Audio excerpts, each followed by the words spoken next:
Good morning, afternoon, or evening, wherever you're joining us from in the world. A very warm welcome to the 2020 Wigtown Book Festival online. My name's Andy Stewart, and I work on the curatorial team here at Wigtown Festival Company. And I'm really excited to be spending the next hour with you all for this evening's Wigtown YA event. Before we get into the event, I just want to cover off a few little bits of housekeeping. First of all, please bear in mind that this is part of our young adult programme. As part of that, there will be vulnerable people watching. If you're commenting below, please just think about what you're commenting. Keep it PC, watch the language, that kind of thing. If you enjoyed today's event, please do donate to the festival and help us continue to make Dumfries and Galloway a place where literature really does change lives. If you're watching us through the website, you can do that down below. And there will be a link in the YouTube comments as well. If you'd like to buy the book, you can do that through the Festival Bookshop. Again, links are below us on the website or through the YouTube channel. And finally, before I introduce this evening's author, I would like to give a really big thank you to the Hollywood Trust and the Scottish Children's Lottery for supporting our young adult portfolio during the festival and throughout the year. So I'm really excited today to be with Nicola Yoon. Nicola is the #1 best-selling author of Everything Everything, and The Sun is also a star. She is a National Book Award finalist, a Michael L. Prince Honour Book recipient, and a Coretta Scott King New Talent Award winner.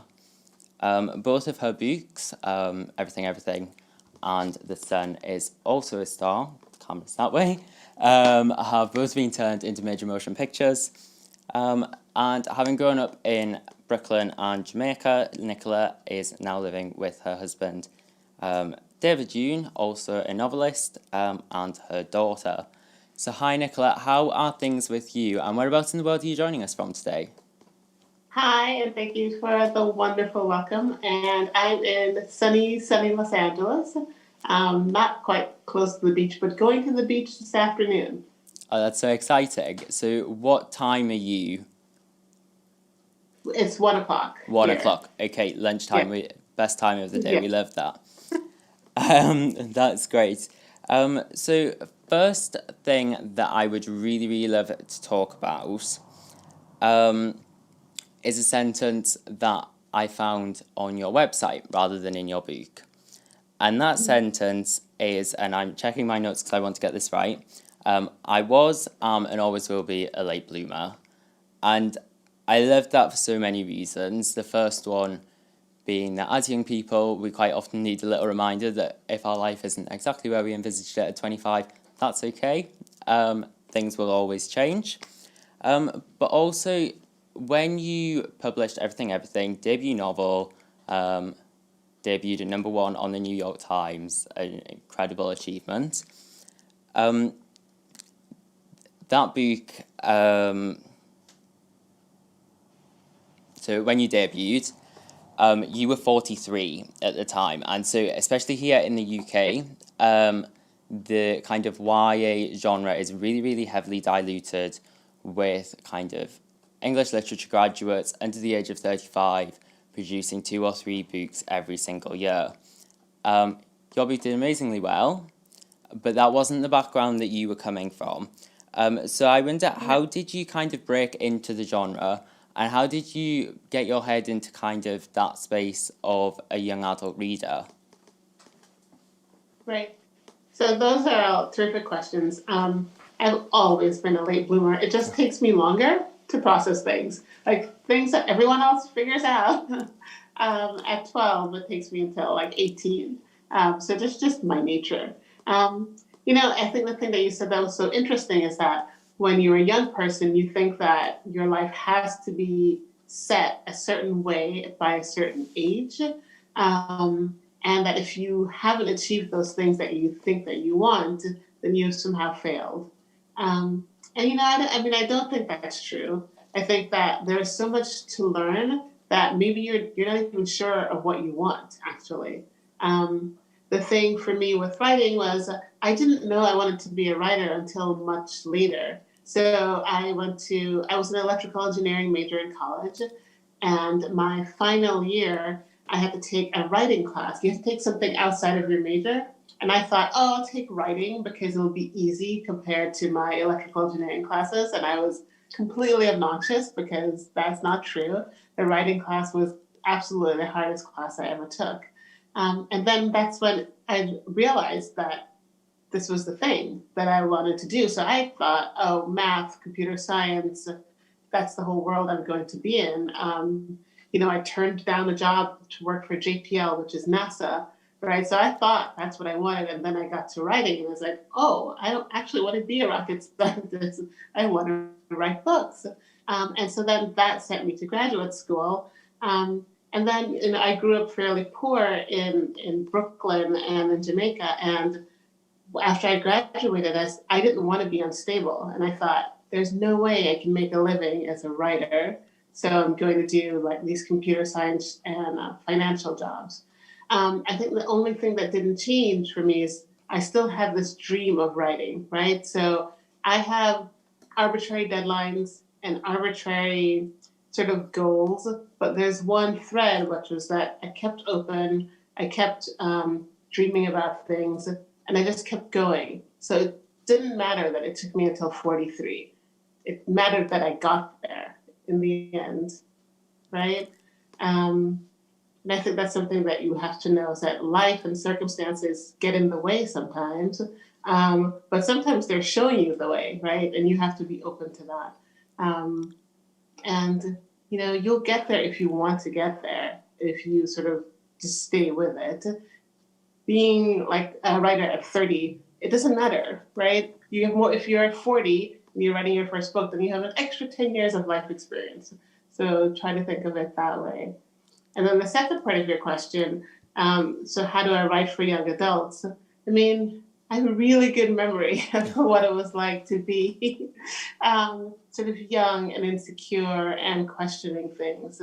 But the part of me that really connects with kids is the questioning part, right? So I think the really wonderful thing about young adults is that they're quite philosophical, actually, right? I mean, just by nature of being 16 or 17, you're questioning the world and you're questioning your place in it and who you want to be and what it means to be a good citizen, what it means to be a good friend, partner. And so you're naturally asking the big questions. And I am still like that. I'm really quite philosophical. Like I am the person at the party saying, but what does it really mean while holding like the glass of tequila? Like, so I'm sort of obnoxious, but that's how I am.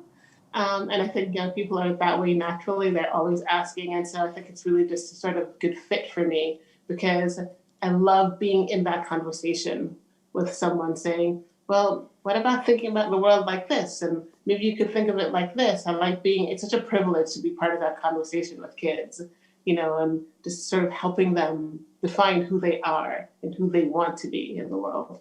Of course, so that was a really natural thing for you, I guess, then. And so we're now 5 years on, I think, from the book being published. How much longer has the book existed for you? When did you start kind of coming up with these ideas and thinking about the book?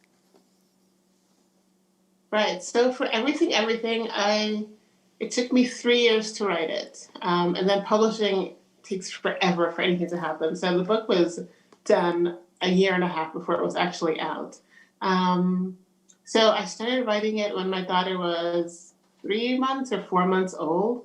And I had a full-time job at the time. And it was, I worked for Wall Street companies. And so it was a very stressful job. So I wrote the book from 4 to 6 a.m. over the course of 3 years, right? So I would get up at 4, 3:50, like get settled, get some coffee, settle in, write for 2 hours, and then start to get ready for the rest of the day, having, being a mom for half an hour and then sort of getting out the door.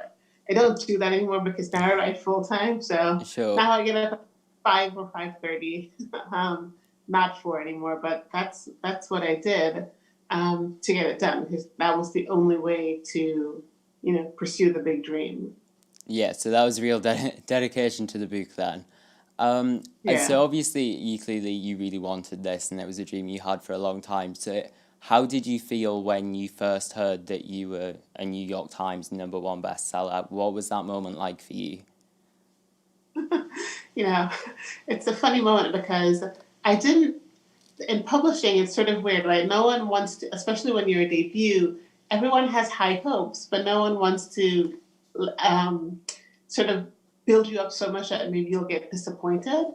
And so I didn't understand that Random House really thought that the book was going to be a hit until one day when my editor's boss told me, "Oh, don't worry if you don't hit the New York Times." And then I was like, I didn't know I was supposed to, and I just was terrified. So that was maybe 2 weeks before a publication date, and so that 2 week period was just, I was so tense the entire time. And then when the list came out, my editor called and she said, "Are you sitting down?" And I said, "I am now." And then she said, "You're #1." And then I drank an entire bottle of champagne, literally an entire bottle that afternoon. It was great. That's incredible. And so you mentioned PRH there. So for anyone who doesn't know what that is, Penguin Random House is one of the biggest publishing houses. Um, how did you go about kind of signing with them? You said that it was quite a long process getting the book published. How did you find that? How did it come about? Right. So, I always say that, any sort of success is a combination of hard work, right, and luck, which is sort of trite. But the luck part, I think, gets short shrift. Um, you can write the best book in the world and not ever make money from it and not be able to quit your job. So I've been quite lucky. The way it came about is a friend of mine who I met in graduate school introduced me to her agent. Because at one point I hated my job and I was like, I need to pursue this big dream I've had forever. I really need to give it a go. And so she introduced me to her agent. Her agent said, "Send me what you have. Send me anything you've got." And I sent her, the stuff I've been writing for the last 10 or 15 years.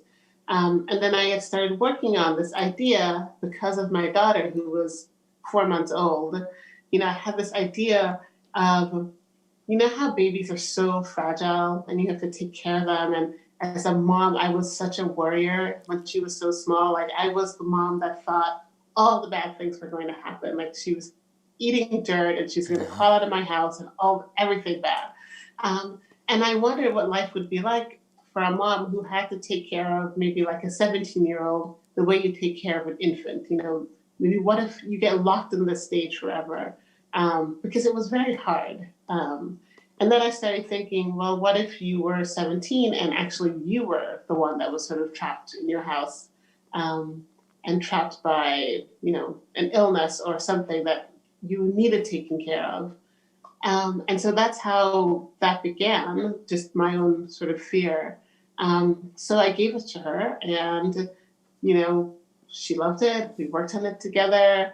And then we went out to Penguin Random House. I have a charmed story because we went out to a lot of publishing houses and a lot of them were interested. And so there was an auction and I interviewed Wendy Logia, who's my editor. And I knew right away when I started talking to her, I was like, oh, she's the one. But then I still had to talk to everyone else. And that's the way it's been ever since. So Penguin Random House bought it, Wendy bought it, and she's my editor. She's publishing my next book very soon as well. That's exciting. Will definitely bring us on to a question later on in the event. So I wonder, did you always intend to write for a young adult audience? I didn't always intend that. I just ended up doing that. So with that first book, the main character, Maddy, was going to be 17, right? And then I didn't actually know anything about the business part of making books. And so my agent said, "Oh, that's young adult." And I said, "Oh, okay." And, to me, it was, well, this is what I'm writing. And then when I chose that, then that's when I started to realize that my voice is a natural fit anyway. And so for writing The Sun Is Also a Star, I just sort of stuck to young adult. I won't always. I will say, right? I Okay. mean, the nice thing about sort of having an agent and an editor who let you be, I have sort of flexibility to choose where I want to be, given how I'm feeling as an artist. Sure, fantastic. Um, and so kind of looking into everything in the book a little bit more, we've got this main character, Maddy, who is really very well read. And you have this amazing imagery from the beginning of these books arriving and they're sealed in plastic. Everything's white, everything's really sterile. Um, and so I wonder, you mentioned a little bit about how you wanted to be an author when you were a little bit younger as well. And I wonder, did you see yourself in Maddy? Um, I more saw I more saw my daughter in Maddie and sort of my hopes for her, right? We are such a book household. My husband is a writer. We met in graduate school for creative writing. Um, you can't see this entire wall in my office, but it is floor to ceiling shelf across an Incredible. entire packed with books, and I still don't have enough room for all the books. Um, I think all the characters are a little bit of myself, a little of people I've met. But this one, the most thing is that it's my hope for my little girl, in a way, the creative part of her life, anyway. Just all the books, all the interest in being creative and being curious about the world. Sure. And I'm trying to be really careful here not to give too many spoilers away as we go Right. throughout the event. So I just wanted to talk a little bit about the relationship between Maddy and Olly. Was that always going to be kind of a romantic, physical relationship? Or was there any potential that could have just been kind of friends rather than... Right. So, I mean, I guess I'll just do a little bit of background. So, everything is the story of a 17-year-old girl who is ill and stuck in her house and has never left her house. And then one day, a very cute boy moves next door and just sort of makes her curious because cute boys do that, right? Um, I think it was always romantic in my mind. I am a romantic goober. I love love. I could talk about love all day, and have been given the opportunity to do that sometimes, and have done that. So it was always going to be romantic, and I think the thing that I love about writing romance is there is such a journey of self discovery there. So you do fall in love with yourself a little bit, I think, when you fall in love with someone else, right? I mean, you do actually have to love yourself in order to love someone else and in order to, sort of receive the love back. And so I really wanted to explore her sort of coming of age and starting to sort of map the own dimensions of her heart, right? So it was always going to be romantic for me. Sure. And you've got this really nice kind of juxtaposition between Maddy and Olly in the way that Olly's really, really confident and Maddy's not so much in the beginning. And in everything, the movie, which we will get to a little bit later in the event as well, you've got this really great scene where they're meeting each other for the first time, and Maddy goes to cross her legs and then changes it the other way and back again, trying to get comfortable in herself, I suppose. And then towards the end of the story, Maddy makes this really bold decision. I don't want to give that away too much. So she grows and grows throughout the book. I wonder, did she kind of write herself? Did she kind of lead you? Or did you always know how the book was going to go? All right. Yeah, so this was one of the books where I always knew the end. So as soon as I knew the idea of the story, or as soon as I came to what it would be, I knew the end. So it was always going to be that end, which is unusual for me because generally I don't know. For The Sun Is Also a Star, I had no idea, and I had written a few endings until I wrote the final ending, and then I wrote it all at once. It just came out, and I never changed a single word after I wrote the epilogue on that. But I didn't for months and months had no idea how it would end. And it's the same thing with my new book. I had no idea how it would end. So it was unusual for me that I knew exactly where I wanted her to end up and what the resolution was. Yeah, definitely. And I think it works really well that you've kind of got almost hints at how the ending could happen right from the very beginning. I love that it comes up again at the ending.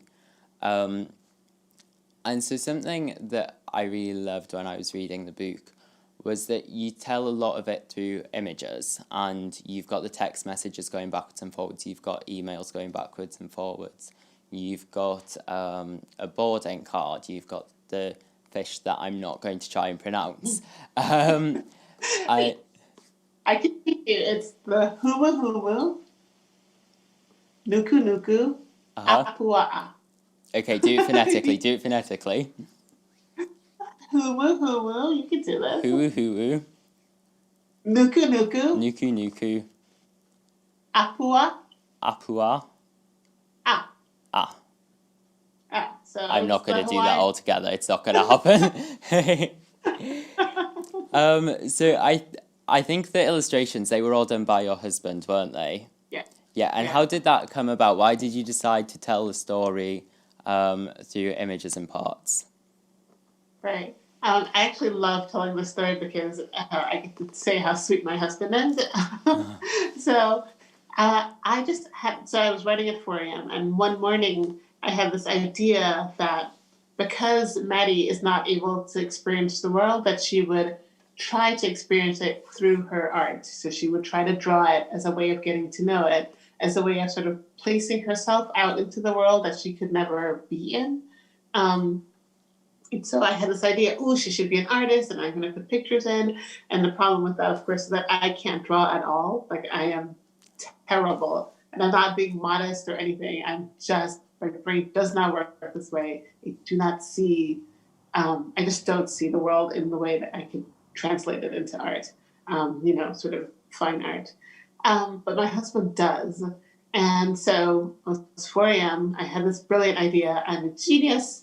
I go wake him up because I'm a terrible wife. And he's a wonderful human being because I said, honey, she needs to draw. Will you draw these things for me? I want to draw this Hawaiian state fish. And he just got up. He said, okay. And he got up and he made a coffee and he's like, let me see the fish. And I printed out a picture of the Hawaiian state fish and I gave it to him. And I said, I think she should draw these things. And he drew me a fish right then. And he never actually revised that picture. The very first, like all the other art pieces went through so many revisions, but the humu humu stayed as it was, like for the entire sort of birth of the book. But that's how it came to be. Is I had this idea, and I was like, I can't draw, but you can. Great, I love that. And obviously, you talked about the fish is the Hawaiian state fish. Yeah. And so I wonder why you choose Hawaii as such a large part of the setting. I love Hawaii. It's so funny because that's where we went on our honeymoon, and because I live in Los Angeles, it's only a 6-hour flight to Maui, and so we go there quite a bit, or we did before, Of course. before COVID. But yeah, I love it there, and I grew up in Jamaica, so I have an affinity for tropical things. Great, okay. So I think this would be a perfect point in the event to do a little bit of a reading, if you are happy to do that. Before you jump into it, I just want to let anyone in the audience know that if you would like to ask a question, you can do so down in the YouTube comments or through the website. There's a little box, again, it's under me. Just click on that and we'll be able to ask some audience questions throughout the event. Over to you. I'm going to read a very, very, very short section from Everything, Everything. The chapter is titled, Madam, I'm Adam. Okay. Sometimes I reread my favorite books from back to front. I start with the last chapter and read backward until I get to the beginning. When you read this way, characters go from hope to despair, from self-knowledge to doubt. In love stories, couples start out as lovers and end as strangers. Coming-of-age books become stories of losing your way. Your favorite characters come back to life. If my life were a book and you read it backward, nothing would change. Today is the same as yesterday. Tomorrow will be the same as today. In the book of Maddy, all the chapters are the same. Until Olly. Before him, my life was a palindrome, the same forward and backward, like a man, a plan, a canal, Panama, or Madam, I'm Adam. But Olly's like a random letter, the big bold X thrown in the middle of the word or phrase that ruins the sequence. And now my life doesn't make sense anymore. I almost wish I hadn't met him. How am I supposed to go back to my old life? My days stretching out before me with unending and brutal sameness. How am I supposed to go back to being the girl who reads? Not that I begrudge my life in books. All I know about the world, I've learned from them. But a description of a tree is not a tree, and 1,000 paper kisses will never equal the feel of Olly's lips against mine. Okay. Thank you, that was wonderful. And actually, the start of that talks about how different types of books end and they start, and everything has a little bit of a feel of almost like a fairy tale throughout it. You've got kind of Maddy, who's locked away, I guess, at the beginning, and then comes into her own and, I guess, finds herself. I wonder if you could talk a little bit about that. Was that part of your intention? You know, you are maybe the third interviewer ever who said that to me, and to me it's so obvious it's a fairy tale, but like no one ever sees that. And I think maybe you and I did an interview for National Public Radio, and I think they noticed too. But it is a fairy tale, right? I mean, it's an absurd situation, right? The story of the book. It's very heightened in the same ways that fairy tales are. And this, in the same ways that sci-fi and fairy tales work, is that they take a situation, they heighten it to try to get at something else, right? And so what I'm trying to get at with everything is, what are the risks you're willing to take for love? I mean, that it's like a simple question put into this sort of heightened situation to try to get to an answer. One of the things when I met my husband, I knew very, very quickly that he was the one for me, right? And then as soon as we sort of started dating, I just started to be such a worrier, right? I would worry if he was late to something. I would worry he'd been hit by a truck, something terrible had happened. Like that's just the way my mind worked. And then we had our little girl, and that worry just grows, right? So my heart, is outside of my body when it comes to her, right? She goes to school, and I worry. And so, love is wonderful, but it also leaves you sort of very vulnerable, right? And my question in the story is that vulnerability worth it? And what happens if you lose it? Like, what happens to you if you lose, like, the loves of your life? And what are the possibilities for recovery? Can you recover? Do you even want to? And so, the way I told the story was I just made this sort of big situation so that I could really examine like a very personal question, which is, what happens if you lose the people you love the most? Yeah, and so that I love when people notice that. So this whole idea of how much are you willing to risk? Yeah. Obviously, that is risked. Maddy takes that risk, and everything is not entirely as it seems. And obviously, as we're getting through the book, we've touched on it briefly already, there is that kind of big decision towards the end of what she decides to do. But you've got an 18-year-old here who's kind of never left her house, and she's learning how the world works. I wonder if you could kind of touch on that a little bit. Yeah, I mean, I think that one of the sort of hallmarks of being a teenager is there's a push and a pull, right? I think that you want to explore the world. You want to go out. I mean, it's natural to want that, and your parents should absolutely let you out. But you also want the safety, right? I mean, you do actually want to know that you have some place to go home to. When my little girl used to go to playgrounds, she would take off by herself and, sort of run headlong into whatever she was doing, but she would always look to see that I was still there, like at the edge somewhere. So that was her safety, right? She would always check. Is she there? If she is, I can just go wild. And I think that very much keeps going the older you get, especially when you're coming of age and you're about to head out into sort of the larger world.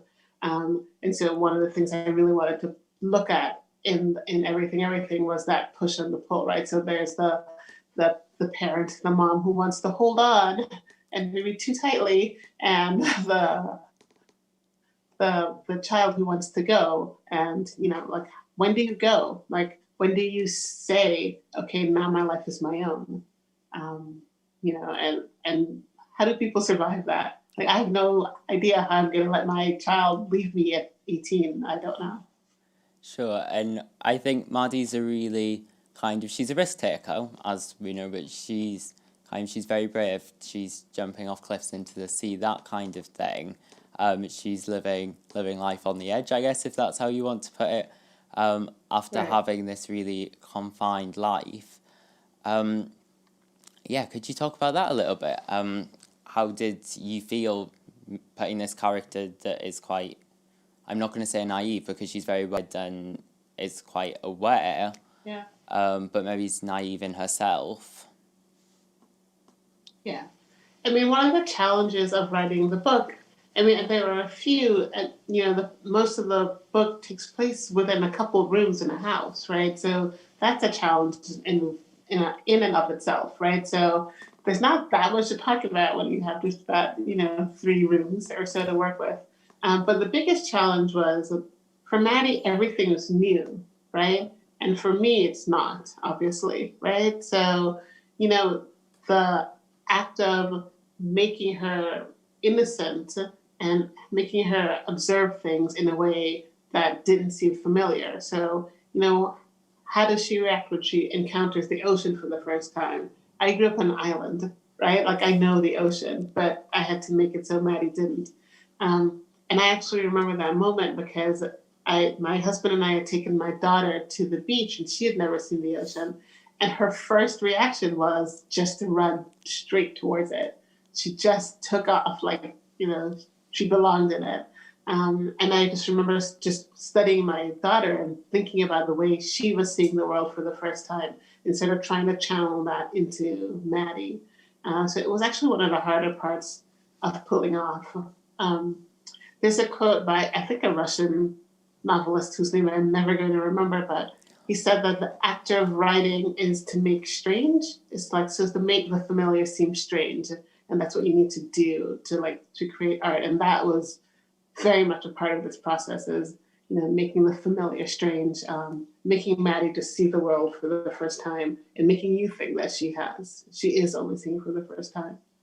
Sure, and I think that's really important. And there's, you mentioned how close she has been to the sea her entire life, but has never been there. I think that's a really great way of kind of saying, she hasn't moved, she hasn't left her house. Maddy's also a very mature character. She reads a lot. It helps, I imagine. Yeah. And, there's once they are in Hawaii, there's this really physical relationship. But it's handled really maturely, and, it's very it's a healthy relationship. How did you feel writing Maddy in this way?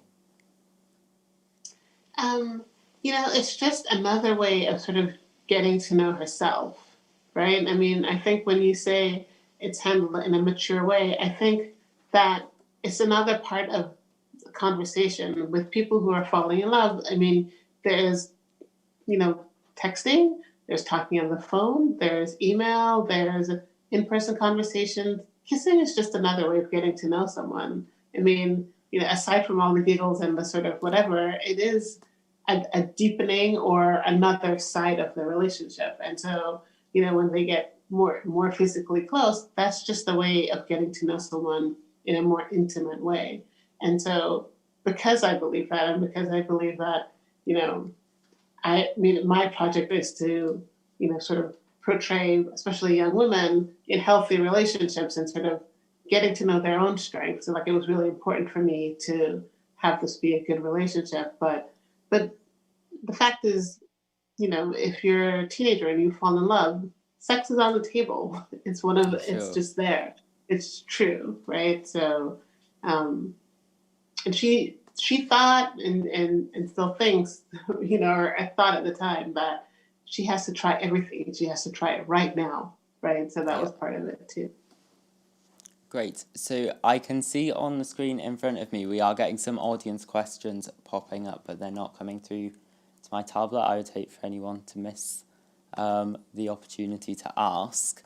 So I'm just pointing that one out to the tech team. In the meantime, I wonder if you wanted to give us a little bit of a flavour of The Sun is Also a Star while we're waiting for some of those questions to come through. Sure. Yeah. So, The Sun is Also a Star is my second book, and it's about a very poetic boy named Daniel who tries to convince Natasha, who's this very sort of scientific, practical girl, to fall in love with him over the course of 12 hours in New York City. So he basically says, I can get you to fall in love with me. And she says, no, you're insane. And she's having quite a day because her family's being deported um, at the end of the day back to Jamaica. So that's the sort of big pitch for the story. Great. So the reason I brought that up is because both of your books kind of deal with a lot of topics and themes that are kind of differences, but it doesn't make a thing of it. So in Everything, there's a gay character, but that isn't what the book turns into. That's not what the book's about. It's noted and you move on. Yeah. So I wondered if we could have a little bit of a conversation about that. Yeah. I think one of my projects is not to make difference the only thing a book is about. Do you know what I mean? I think there's this idea of the issue book where, so say the main character is gay, and then the book is about sort of coming out and then dealing with the repercussions of coming out. And generally, it's like a negative consequence, right? Like maybe the character is in a small town or the family disapproves or something. And so that's a book that's sort of oriented around an issue. But you can also have a book where the main character is gay and they are gay and also they're going to save the world. They are the boy prince or, the boy magician. And so, part of my project is more on the sort of latter side, right? Because I think that issue books save lives, right? So I think that if you're gay and you're having a hard time coming out and you pick up a book where the character is gay and is also having a hard time coming out, but, it's a happy ending, I think that book can save your life, like quite literally, right? Sure. I think you can read it and say, hold on, I can make it too because this character has made it like there is a light at the end of this tunnel. But I think the book where the character is gay and he's like the chosen one and the hero, and he's going to fall in love with the other cute boy and they're going to save the world together, I think that saves your life in another kind of way, right? So I think it saves your life metaphysically, and I think that's equally important, right? So I do think that you have to know that you can be the hero too, right? And your life isn't an issue. It's certainly not only an issue, right? I don't wake up every day thinking about, the struggle. Like I cannot live like that. I obviously think about it, right? But joy's the only thing I can claim. So, you only get the one life. So Yeah, you have definitely. to live it well. Yeah. Perfect. So we have got a few audience questions through. So I will ask the first one. So it says, question for Nicola. You mentioned that you didn't write until you took that class at college and that it was more challenging than you expected. Did that put you off or did it encourage you? That's a good question. And it's not strictly true that I hadn't written before because I found my diary that I wrote when I was 8 years old, and in it I had written, "I'm going to be a writer when I grow up." But then I forgot all about it by the time I got to high school, and I was good at math, and that set me on the way to like college in electrical engineering. Um, it didn't put me off because I loved doing it. So it was so hard and I was so not good at it. Um, but it didn't, my teacher, I wrote like all of these, I wrote a lot of bad poetry and bad screenplays and bad one act plays, but I wrote a lot. And at the time in college, I was suffering through like this unrequited love. Like I loved this boy. He just did not love me. He barely noticed I existed. And so all my things were about him. And my professor, during one of our sort of one-on-one sessions, she said, "You're not going to love this boy forever, but you also have a lot of potential. Like your writing's very good." Um, and I didn't believe her about the boy, but she was right. I totally got over it. But I never got over writing. So it was very, very difficult, but it just fit. Like I just was like, oh, this is what I need to do this thing. I need to make stuff up in this way. So I stuck with it. Sure, and I really love that actually you had a career that was very maths and science based, and then you've turned to something so creative, because it's two very different skills. So I really love that. The next question on this list is, what surprised you the most about the process of publication? Oh my gosh, how long it takes. Just everything takes forever. It's unbelievable. um, so, I mean, I can't even remember. I think I finished everything at the end of 2013, I want to say. Maybe early 2014. And it wasn't until the fall of 2015 that it came out. And by that time, I'd written half of my second book already. And so I was surprised by how long it takes to do stuff, especially as a debut author. The other things I'm surprised by, and this is going to sound ridiculous, but I'm surprised that people have read the book. Like, and I remain surprised.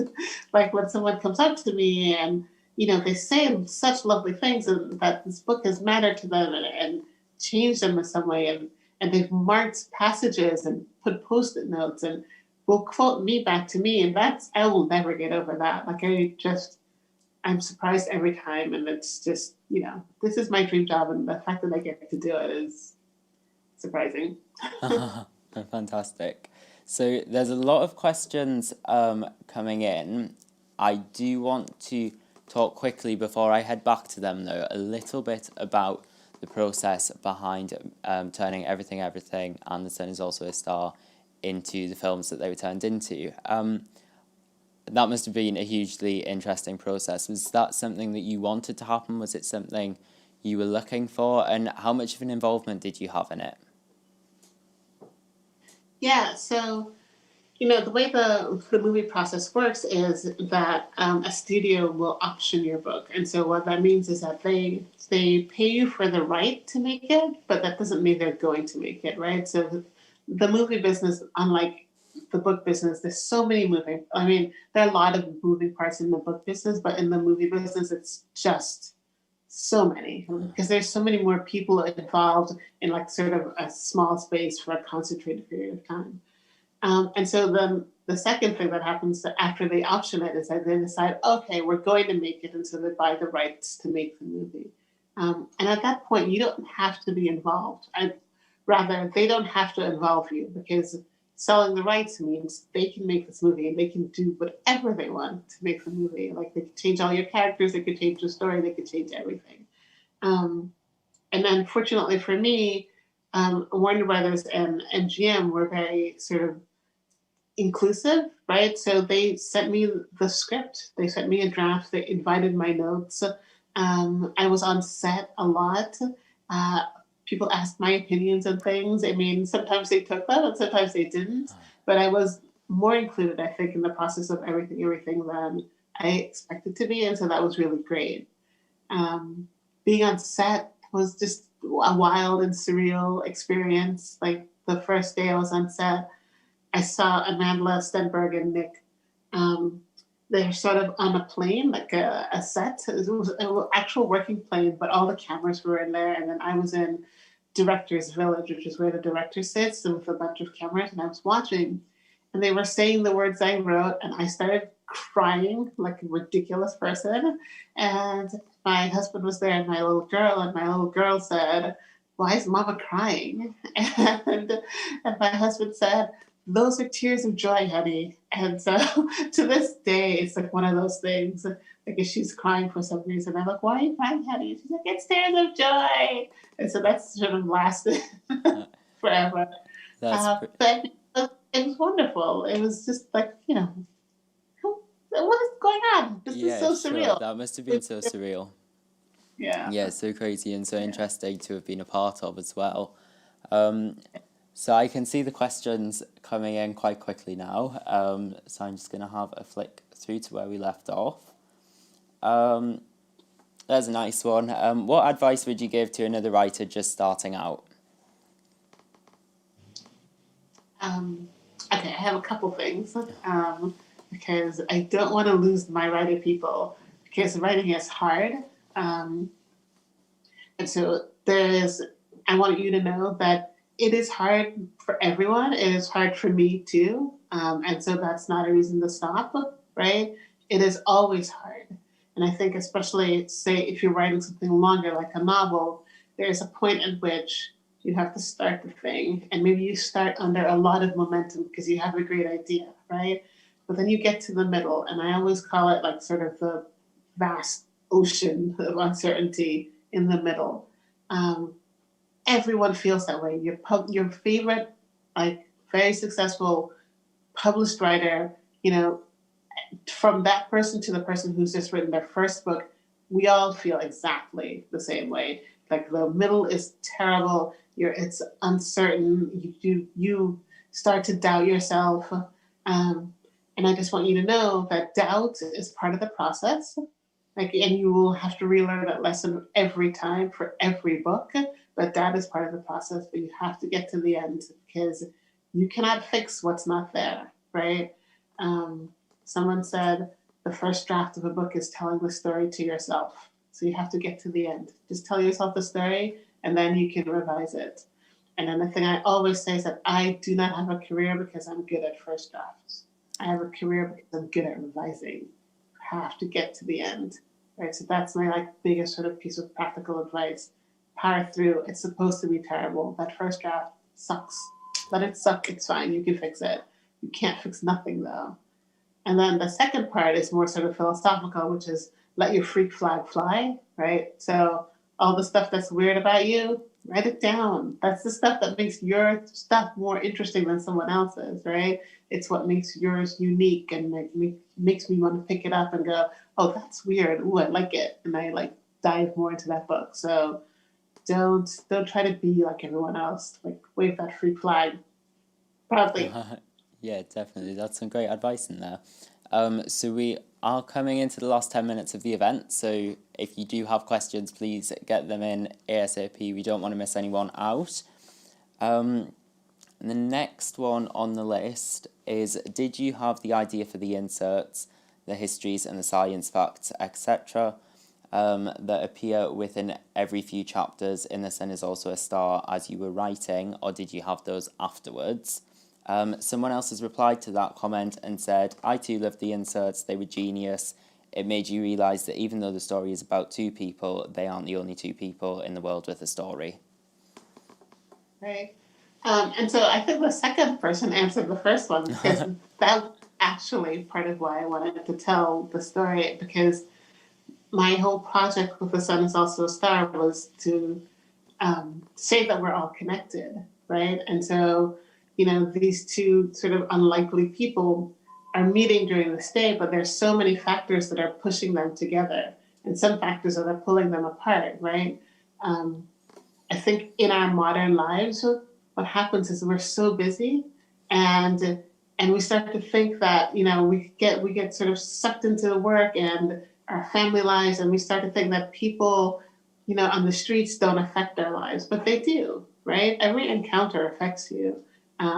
If you go into a coffee shop in the morning and someone says something nice to you, like maybe that gives you a lift for the rest of the day, right? Or if they say something crappy or they make the wrong coffee, like maybe you're a little bit more sort of dour for the rest of the day. And those things cascade, right? So we are affected by the lives of strangers. We're affected by their histories. We're affected by how they're feeling.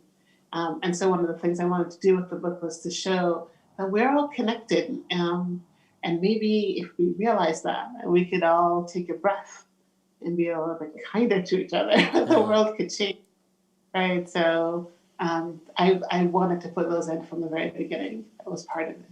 yeah, I love that. So the next one on the list, and this kind of touches a little bit on what we've already talked about, how you saw your daughter in Maddy. See yourself or your personality within any of the characters in the book? Yeah, I mean, I do think there's a little bit of me in every one of the characters, you know. Um, and the sun is also a star, like the fact that Natasha Danielle talks so much about like sort of big ideas. You know, do you believe in God? What does science mean? What does art mean? That's a lot part of me. Like I talk about those things all the time. And so, you know, there's a little bits of me everywhere, but all of it's made up too. You know, like I just draw from, you know, I'm the person in the coffee shop listening to you argue with your significant other, right? If you're having like an argument, I am just totally eavesdropping a little bit. So I mean, I do love people. Um, I love how they never say what they mean, and I love how you can sometimes tell by like gestures are incredible. Like they'll say one thing and you know pull back or close off, and people don't know how much they're betraying when they're speaking. Um, and I love that. I mean, I like people. I like writing about them. Yeah, perfect. And so a little, I guess this is as much a compliment as anything else. I love the structure of The Sun is Also a Star, the narratives from both the characters, the pieces of science, the intersecting lives of other individuals, and the tiny pieces of their lives. It's all totally beautiful. Um, Oh, so that's thank you. a It's little, very kind. a little bit of love from one of our watchers tonight, anyway. I would love to talk a little bit while we're waiting for some more questions to come in about the organisation that you're involved with called We Need Diverse Books. So I watched an interview that you did when we were still curating the programme that picked up on this a little bit and about the viral tweet. And I then, today just before I came down, went onto your Twitter page and realised that that's still the pinned tweet up there at the top. And that went a little bit crazy at the time. I wonder if you could just talk to us a little bit about that. Yeah, so We Need Diverse Books is this great organization that was started by Ellen O back, oh God, I'm not going to remember, maybe 2014 or so. And she had sort of asked a few authors that she knew, you know, can you just say why you think diverse books are important especially for young adults? Um, and I sent a picture. She said, you know, just do something graphic. And so um, my husband and I made a big sign that said, we need diverse books because this is our family. And so there was a cutout of her hole, and my little girl's face is stuck in there. And we had bribed her with blueberries to get her to stand still.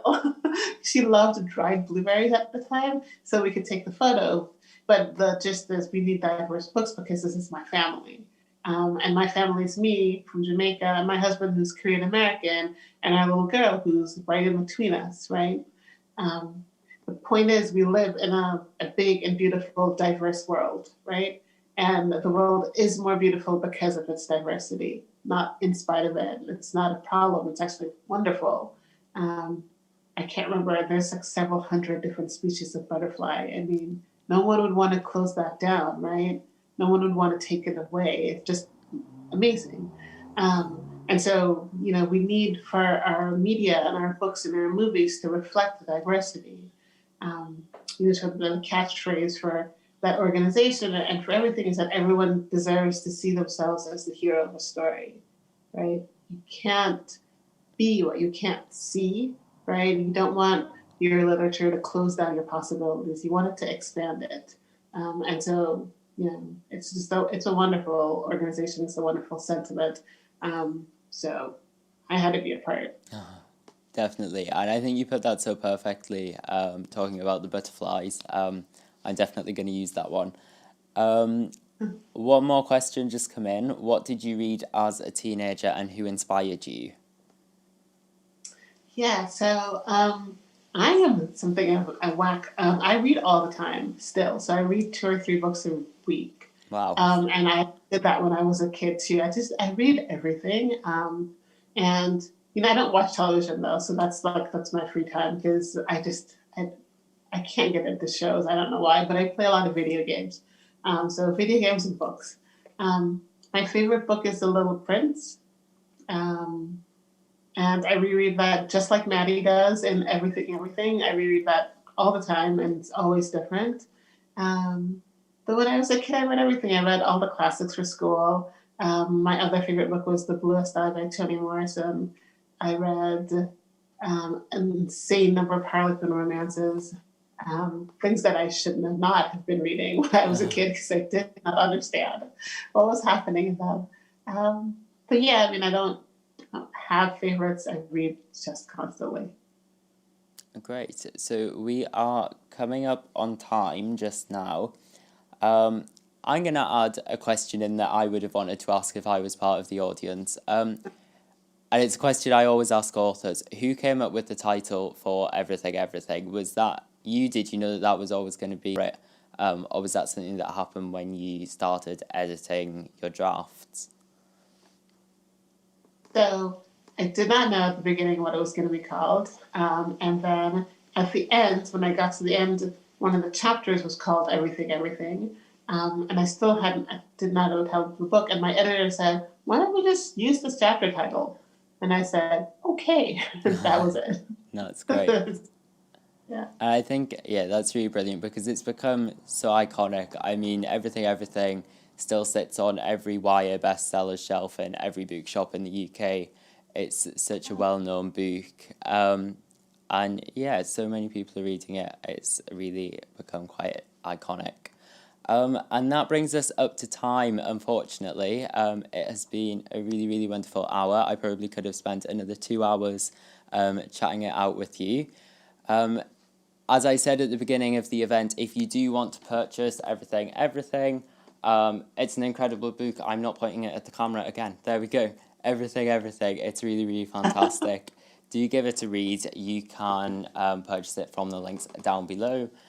And if you've enjoyed tonight's event, please do look for that donate button as well. Nicola, I really appreciated your time. It's been a wonderful evening. Thank you. I hope you were just brilliant. You kept the conversation going. I love your questions. You were wonderful. So thank you. Thank you so much. That's very kind. So I think we can leave off there. The tech team are nodding at me. So it's been wonderful. Thank you for joining us. And hopefully we will see you soon. Take care. You have a wonderful rest of your day. Thank you. Enjoy the beach run this afternoon. Oh, yeah, I'm going. All right, bye-bye.